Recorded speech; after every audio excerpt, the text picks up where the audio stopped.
കഴിഞ്ഞ ദിനം വീണ്ടും ഇന്ത്യ ഗൗതം ഗംഭീർ എന്ന കോച്ചിന്റെ കീഴിൽ സ്വന്തം നാട്ടിൽ ഒരിക്കൽ കൂടി പരാജയപ്പെട്ടതോടെ സോഷ്യൽ മീഡിയയിൽ ഏറെ ശ്രദ്ധിക്കപ്പെട്ട ചില കണക്കുകൾ ആരാധകർ ഓർമ്മിപ്പിച്ചുകൊണ്ട് രംഗത്തെത്തിയിരുന്നു.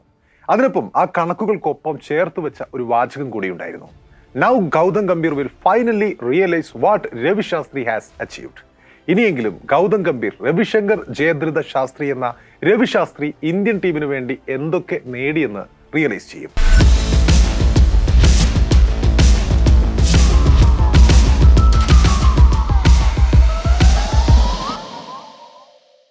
സോഷ്യൽ മീഡിയയിൽ ശ്രദ്ധിക്കപ്പെട്ട കണക്ക് ഇതാണ്. വിരാട് കോഹ്ലിയുടെ കീഴിൽ 8 വർഷത്തിനിടെ വെറും 2 ടെസ്റ്റ് മത്സരങ്ങൾ മാത്രമാണ് ഇന്ത്യയിൽ തോറ്റത്. Since he left captaincy 5 in the last 3 years.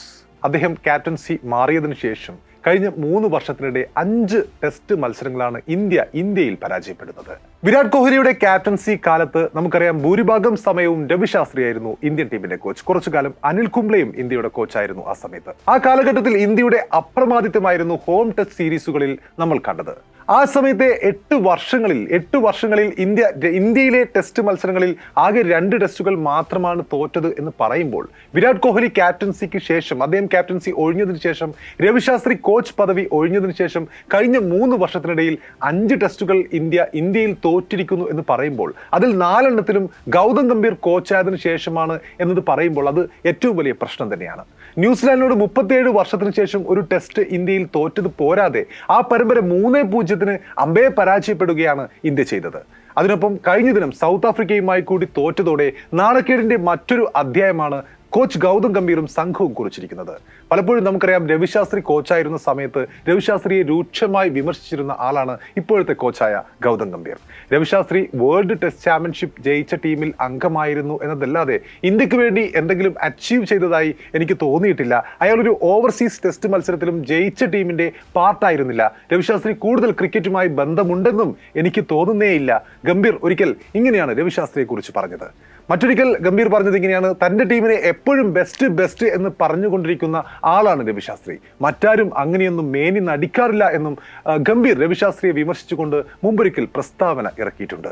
പക്ഷേ സത്യകഥ എന്തെന്നാൽ ഗംഭീർ അംഗീകരിച്ചാലും ഇല്ലെങ്കിലും തന്റെ ടീമിനെ ഏറ്റവും ബെസ്റ്റ് ആക്കി തന്നെയാണ് രവിശാസ്ത്രിയും അതുപോലെ പലപ്പോഴും ഗംഭീറുമായി കളിക്കളത്തിലും കളത്തിന് പുറത്തും സംഘർഷമുണ്ടായിരുന്ന വിരാട് കോഹ്ലിയും പദവികൾ ഒഴിഞ്ഞത്. 7ാമതുണ്ടായിരുന്ന ടെസ്റ്റ് ടീമിനെ ലോക 1-ാം നമ്പർ ടെസ്റ്റ് ടീമാക്കിയിരുന്നു അവർ. 3 വർഷം തുടർച്ചയായി ലോക 1-ാം നമ്പർ ടെസ്റ്റ് ടീമായിരുന്നു ടീം ഇന്ത്യ. ഫാസ്റ്റ് ബോളിംഗ് യൂണിറ്റിനെ കുറ്റമറ്റതാക്കി മാറ്റിയിരുന്നു വിരാട് കോഹ്ലിയും രവിശാസ്ത്രിയും. വിരാട് ആവട്ടെ നമുക്കറിയാം നായകനായി നയിച്ച് ടീമിനെ 68 ടെസ്റ്റ് മത്സരങ്ങളിൽ 40 വിജയങ്ങളാണ് അദ്ദേഹം നേടിയത്. അതായത് ഇന്ത്യയുടെ മോസ്റ്റ് സക്സസ്ഫുൾ ടെസ്റ്റ് നായകനായിരുന്നു വിരാട് കോഹ്ലി. കോഹ്ലി ക്യാപ്റ്റനായിരുന്ന ഭൂരിഭാഗം സമയവും രവിശാസ്ത്രിയായിരുന്നു ഇന്ത്യയുടെ കോച്ച്. തീർച്ചയായും ഗൗതം ഗംഭീർ പഠിക്കേണ്ടിയിരുന്നത് അയാൾ എപ്പോഴും വിമർശന കണ്ണോടെ കണ്ടിരുന്ന രവിശാസ്ത്രിയിൽ നിന്ന് തന്നെയായിരുന്നു. ഒരു കർക്കശക്കാരന്റെ മേലങ്കിയല്ല കോച്ചിന് വേണ്ടതെന്നും വിജയങ്ങളാണ് ഒരു കോച്ചിന്റെ സക്സസിനെ നിർണ്ണയിക്കുകയെന്നും അയാൾ മനസ്സിലാക്കേണ്ടതായിരുന്നു. രവിശാസ്ത്രിയിലേക്ക് വരുമ്പോൾ നമുക്കറിയാം കളിക്കാർക്ക് ഇത്രയും പിന്തുണ കൊടുത്ത, ഇത്രയും അവർ ബാക്ക് ചെയ്ത മറ്റൊരു കോച്ച് സമീപകാലത്ത് ഒരിക്കലും ഉണ്ടായിട്ടില്ല എന്ന് തന്നെ പറയാം. അതിലേറ്റവും പ്രധാനപ്പെട്ട ഒന്നായിരുന്നു വിരാട് കോഹ്ലിയുടെ റിട്ടയർമെന്റിനെ കുറിച്ച് രവിശാസ്ത്രിയുടെ വൈകാരികമായ ആ പ്രതികരണം. If I had anything to do with it I would have made Virat captain straight way after Border Gavaskar trophy. Virat വിരമിക്കാതിരിക്കാൻ ഞാൻ അയാളെ ബോർഡർ ഗവാസ്കർ ട്രോഫിക്ക് ശേഷം ക്യാപ്റ്റനാക്കി അങ്ങ് നിയമിക്കുമായിരുന്നു എന്നായിരുന്നു ആ സമയത്ത് രവിശാസ്ത്രിയുടെ പരാമർശം. അത്രയും ഒരു ടീമിനെ നെഞ്ചോട് ചേർത്ത് കൊണ്ടുപോയിരുന്നു രവിശാസ്ത്രി. അത്രയും കളിക്കാർക്ക് പിന്തുണ നൽകിയിരുന്നു രവിശാസ്ത്രി. ഗംഭീറിനെ പോലെ വടിയെടുത്തായിരുന്നില്ല, മറിച്ച് അവർക്കൊപ്പം ഒരു മെന്ററായി നിന്നിട്ടായിരുന്നു രവിശാസ്ത്രിയുടെ കോച്ചിങ് ഒക്കെയും ഉണ്ടായിരുന്നത്.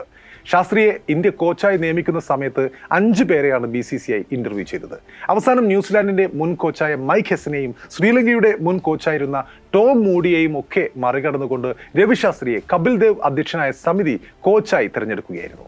എത്ര അനായാസമായിരുന്നു ഇന്ത്യൻ കോച്ചായി വീണ്ടും രവിശാസ്ത്രിയെ നിയമിക്കാനുള്ള തീരുമാനമെന്ന് ചിന്തിക്കുമ്പോഴും ശാസ്ത്രിയെ തന്നെ ഇന്ത്യൻ കോച്ചായി വീണ്ടും നിയമിച്ചതിന് പിന്നിലെ ലക്ഷ്യം ഒരു പരിധിവരെ വിജയിച്ചു എന്ന് തന്നെ വേണം പറയാൻ. ക്യാപ്റ്റൻ വിരാട് കോഹ്ലിയുമായുള്ള അഭിപ്രായ വ്യത്യാസങ്ങളെ തുടർന്നാണ് മുൻ കോച്ചായ അനിൽ കുംബ്ലെയ്ക്ക് സ്ഥാനനഷ്ടം സംഭവിക്കുന്നത്. ആ സമയത്താണ് കളിക്കാരുടെ ഇഷ്ടങ്ങൾക്ക് എന്നും ഒരു പണത്തൂക്കം മുൻതൂക്കം നൽകുന്ന ആൾ എന്ന ലേബലിൽ രവിശാസ്ത്രി ഇന്ത്യയുടെ കോച്ചായി മാറുന്നത്. മുൻപ് ടീം ഡയറക്ടറായി വന്നിരുന്നു എന്നതല്ലാതെ അതിനു മുമ്പ് വലിയ കോച്ചിങ് അനുഭവ സമ്പത്തൊന്നും രവിശാസ്ത്രിക്ക് ഉണ്ടായിരുന്നില്ല. കമന്ററി ബോക്സിൽ ഇരുന്ന് അതിമനോഹരമായി കളിയെയും കളിക്കാരെയും അവരുടെ ഷോട്ടുകളെയും വർണ്ണിക്കാനുള്ള കഴിവ് ആവോളമുണ്ടായിരുന്നു അദ്ദേഹത്തിന്. കോഹ്ലിയുടെ പിന്തുണ കൂടി ആയതോടെ അങ്ങനെ രവിശാസ്ത്രി ഇന്ത്യയുടെ കോച്ചായി മാറുന്നു, മുഴുവൻ സമയ കോച്ചായി മാറുന്നു. എപ്പോഴും വിരാട് കോഹ്ലിയുടെ ഒരു വെൽവിഷറായ ശാസ്ത്രി ഇന്ത്യക്കായി ഏറ്റവും മികച്ച വിജയങ്ങൾ സമ്മാനിച്ച കോച്ചായി മാറുകയായിരുന്നു. പിന്നീട് രവിശാസ്ത്രി വിരാട് കോഹ്ലി സഖ്യം ഇന്ത്യൻ ടീമിൽ അത്ഭുതങ്ങൾ കൊണ്ടുവന്നിരുന്നു. രവിശാസ്ത്രിയുടെ കീഴിൽ ഇന്ത്യൻ ടീം ഒരിക്കലും മോശമായല്ല പ്രകടനങ്ങൾ കാഴ്ചവെച്ചത്. 2019 ഏകദിന ലോകകപ്പിലെ സെമി ഫൈനൽ പരാജയം ഒഴിച്ചു നിർത്തിയാൽ ഏറ്റവും മികച്ച രീതിയിലുള്ള പ്രകടനങ്ങൾ തന്നെയാണ് ടീം ഇന്ത്യ കാഴ്ചവെച്ചത്. രവിശാസ്ത്രിക്ക് കീഴിലുള്ള ഇന്ത്യൻ ടീമിന്റെ അതുവരെയുള്ള പ്രകടനങ്ങൾ നോക്കുകയാണെങ്കിൽ ടെസ്റ്റ് മത്സരങ്ങളിൽ 43 ടെസ്റ്റ് മത്സരങ്ങളിൽ 25 എണ്ണവും ഇന്ത്യ ജയിച്ചിട്ടുണ്ട്. വിൻ പെർസെന്റേജ് 58.1 ഏകദിനത്തിലാവട്ടെ 76 മത്സരങ്ങളിൽ 51 വിജയങ്ങളാണ് രവിശാസ്ത്രിയുടെ കീഴിൽ ടീം ഇന്ത്യ നേടിയത്. വിൻ പെർസെന്റേജ് ആവട്ടെ 67.1. അതുപോലെ T20 മത്സരങ്ങളിലേക്ക് വരുമ്പോൾ 65 T20 മത്സരങ്ങളിൽ 45 എണ്ണവും ഇന്ത്യ ജയിച്ചിട്ടുണ്ട്. വിൻ പെർസെന്റേജ് ആവട്ടെ 69.2. അത്രയും വിജയ ശതമാനമുള്ള കോച്ചായിരുന്നു ടീം ഇന്ത്യക്ക് രവിശാസ്ത്രി മോശം കോച്ചാണ് എന്നുള്ള ചർച്ചകൾ ഒരു ഘട്ടത്തിൽ സോഷ്യൽ മീഡിയയിൽ ട്രെൻഡിംഗ് ലിസ്റ്റിലുള്ള ഒരു സമയമുണ്ടായിരുന്നു. എങ്കിലും റെക്കോർഡുകൾ പറയുന്നത് നേരെ മറിച്ചാണ്. ഈ കാലയളവിൽ അന്താരാഷ്ട്ര ക്രിക്കറ്റിൽ ഇത്രയും വിജയ ശതമാനം മറ്റൊരു കോച്ചിനും ഇല്ല എന്നതാണ് സത്യം. രവിശാസ്ത്രി ആണെങ്കിൽ കളിക്കാർക്ക് ഏറെ വേണ്ടപ്പെട്ട അവരുടെ ഇംഗിതങ്ങൾക്ക് എന്നും വില കൽപ്പിക്കുന്ന ഒരു കോച്ചായിരുന്നു.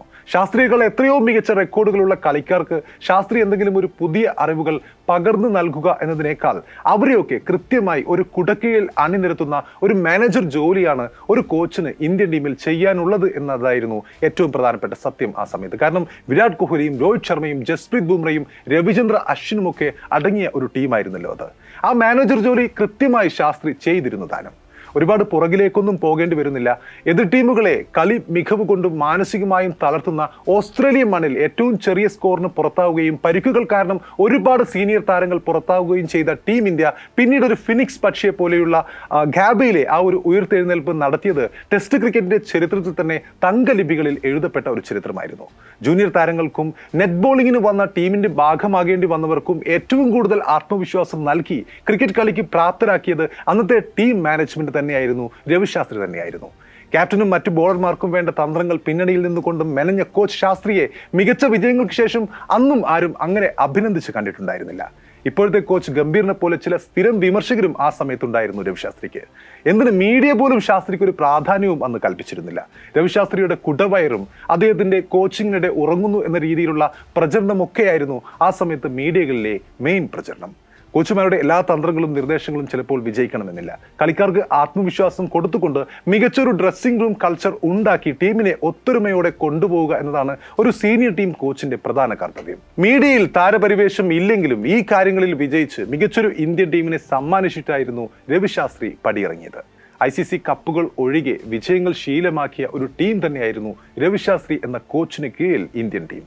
ലോക ക്രിക്കറ്റിൽ വിപ്ലവങ്ങൾക്കനുസരിച്ച് അതിനെ മുൻകൂട്ടി കണ്ട് സ്വയം പരിഷ്കരിച്ച ലോക ക്രിക്കറ്റിലെ ഏറ്റവും വലിയ ബുദ്ധിരാക്ഷസൻ എന്ന് തന്നെ വിളിക്കാം രവിശാസ്ത്രിയെ. തന്റെ പരിക്ക് ഒരു ഘട്ടത്തിൽ കരിയറിനെ ബാധിക്കും എന്ന് മനസ്സിലായതോടെ കമന്ററി ബോക്സിലേക്ക് ചേക്കേറി ക്രിക്കറ്റ് ലോകത്തെ പുളകം കൊള്ളിച്ച രവിശാസ്ത്രി അടുത്ത നീക്കത്തിൽ ഇന്ത്യൻ ടീം ഡയറക്ടറുടെയും പിന്നാലെ പരിശീലകന്റെയും വേഷപ്പകർച്ച ആടുകയായിരുന്നു ഒരു ഘട്ടത്തിൽ. രവിശാസ്ത്രിയുടെ ചുരുങ്ങിയ കരിയറിലൂടെ കയറി ഇറങ്ങിയാൽ ഒരുപാട് സവിശേഷതകൾ നമുക്ക് കാണാൻ സാധിക്കും. തന്റെ ആദ്യ മാച്ചിൽ 10ാമനായി ബാറ്റിംഗിന് ഇറങ്ങിയ ഒരാൾക്ക് 1.5 കൊല്ലത്തിനിടയ്ക്ക് ബാറ്റിംഗിൽ പുരോഗമിക്കാനും ഇന്ത്യൻ ടീമിന്റെ ഓപ്പണർ വരെ ആകാനും കഴിയുന്ന അതിശയകരമായ മാറ്റമാണ് രവിശാസ്ത്രിയുടെ പ്ലേയിങ് കരിയറിൽ നടന്നിട്ടുള്ളത്. 80കളിൽ തുടങ്ങി 90കളിൽ ആദ്യം വരെ കളിച്ച രവിശാസ്ത്രി ബാറ്റുകൊണ്ടും പന്തുകൊണ്ടും ഇന്ത്യയുടെ പല വിജയങ്ങളിലും നിർണായക പങ്ക് വഹിച്ച താരമാണ്. ആ കാലത്തും ഈ കാലത്തും ഇന്ത്യൻ ക്രിക്കറ്റിലെ ഒരു പോസ്റ്റർ ബോയ് തന്നെയായിരുന്നു രവിശാസ്ത്രി.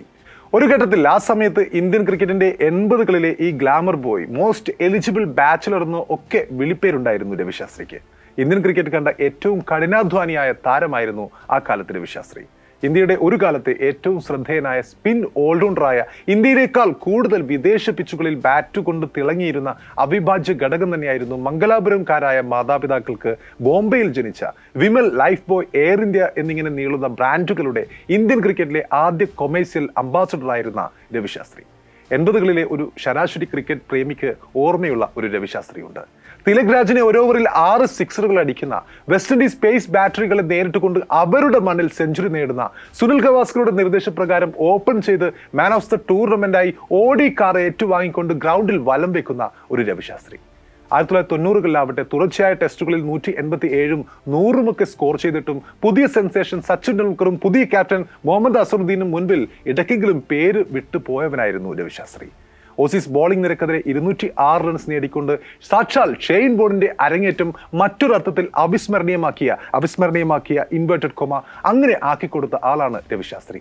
നരേന്ദ്ര ഹിർവാനിയുടെ ലോക റെക്കോർഡ് ബോളിംഗ് പ്രകടനം ഗ്രൗണ്ടിൽ അരങ്ങേറുമ്പോൾ അന്ന് ഇന്ത്യൻ നായകനായിരുന്നു രവിശാസ്ത്രി. ഓർമ്മകൾ അങ്ങനെ അനവധിയാണ്. ഗംഭീർ പഠിക്കേണ്ടതും അയാളിൽ നിന്ന് തന്നെയാണ്. രവിശങ്കർ ജയദ്രഥ ശാസ്ത്രി എന്ന രവിശാസ്ത്രിയിൽ നിന്ന് തന്നെയാണ്.